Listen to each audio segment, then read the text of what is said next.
Concern has been expressed about the fact that cow's milk contains estrogens and could stimulate the growth of hormone-sensitive tumors. Concern that the consumption of dairy products could both promote the conversion of precancerous lesions or mutated cells to invasive cancer, and enhance the progression of hormone-dependent tumors. This was initially postulated based on suggestive population scale data, like this: a 25-fold increase in prostate cancer in Japan since the war. What was happening to their diets during that period? A 5, 10, 20-fold increase in eggs, meat, and dairy consumption, whereas the rest of their diet remained pretty stable.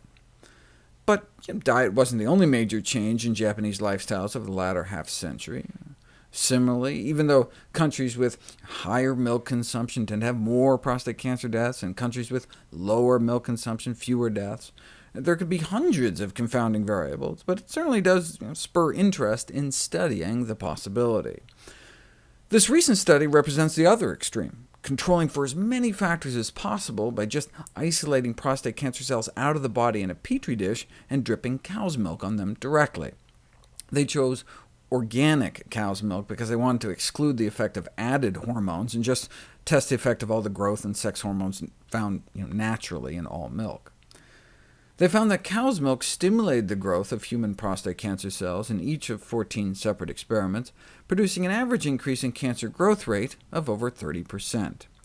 In contrast, almond milk suppressed the growth of these cancer cells by over 30%. But just because something happens in a petri dish or a test tube doesn't mean the same thing happens in a person.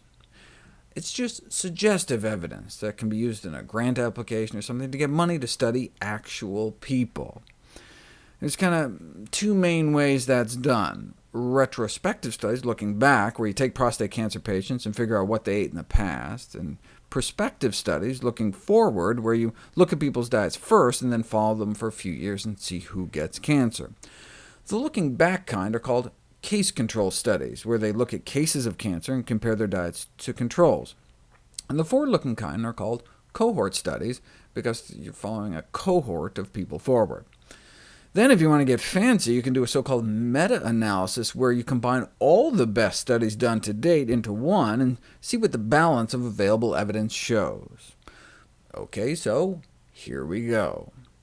The latest meta-analysis of all the best case control studies ever done on the matter concludes that milk consumption is a risk factor for prostate cancer.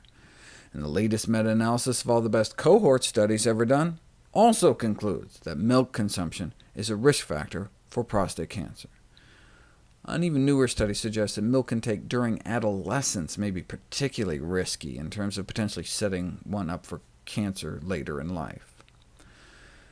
Despite hormone-related cancers being among our top killers, as pointed out in the Journal of the National Cancer Institute, we simply do not know which hormones and how much are in the food we ingest.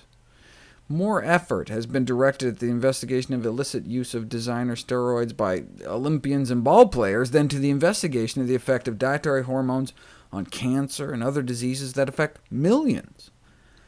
A proposal is therefore made to monitor levels of steroid and other hormones and growth factors in all dairy and meat-containing foods, though to date this has not been done.